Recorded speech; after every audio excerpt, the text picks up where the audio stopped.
இன்றைக்கி ஹிந்துக்கள் சாதாரண ஹிந்துக்களாக மாத்திரம் இருந்து ஏதோ கோயிலுக்கு போனோம், பூஜை பண்ணோம், பாத யாத்திரை போனோம், கோயிலில் போய் எல்லா வழிபாடு செஞ்சோம், வீட்டில் ஹோமம் வச்சோம், யாகம் வச்சோம், இதெல்லாம் பண்ணுங்க. ஹிந்து பக்தி வேண்டும். அதை விட அதிகமாக பல மடங்கு ஹிந்து சக்தி வேண்டும். இந்த சமுதாயத்தை நாம் நேசிக்கத்தான் வேணும். இந்துவாக பிறந்த ஒவ்வொருவனும் கடைசி வரைக்கும் அவன் இந்துவாக வாழ்ந்து இந்துவாகத்தான் அவன் சாக வேண்டும் என்ற நினைப்பு நமக்கு இருக்கணும். தாய் மதத்தில் இருப்பது தன்மானம், வேறு மதத்திற்கு போவது அவமானம் என்ற உணர்வை அவன் மனசில் உருவாக்கணும். தீண்டாமை என்கிற கொடுமைக்கு இடமே இருக்கக்கூடாது.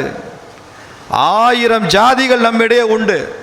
ஒவ்வொருத்தருக்கும் ஒரு ஜாதி அடையாளம் இருக்கு. இந்துவா பிறந்தா எல்லா அடையாளம் வச்சுக்கோ, பெருமைப்படு, சந்தோஷப்படு. ஆனால் அவற்றையெல்லாம் கடந்து நான் ஹிந்து என்ற உணர்வு நமக்கு இருக்க வேண்டும் என்பதை தெரிந்து கொள்ள வேண்டும்.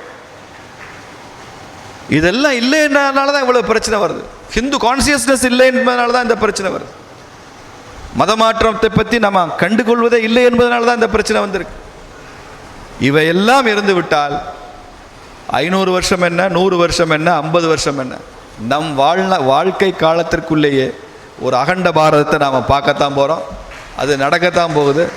அந்த அகண்ட பாரத கனவு விரைவில் நிறைவேற நாம் எல்லாம் பிரார்த்தனை செய்வோம்.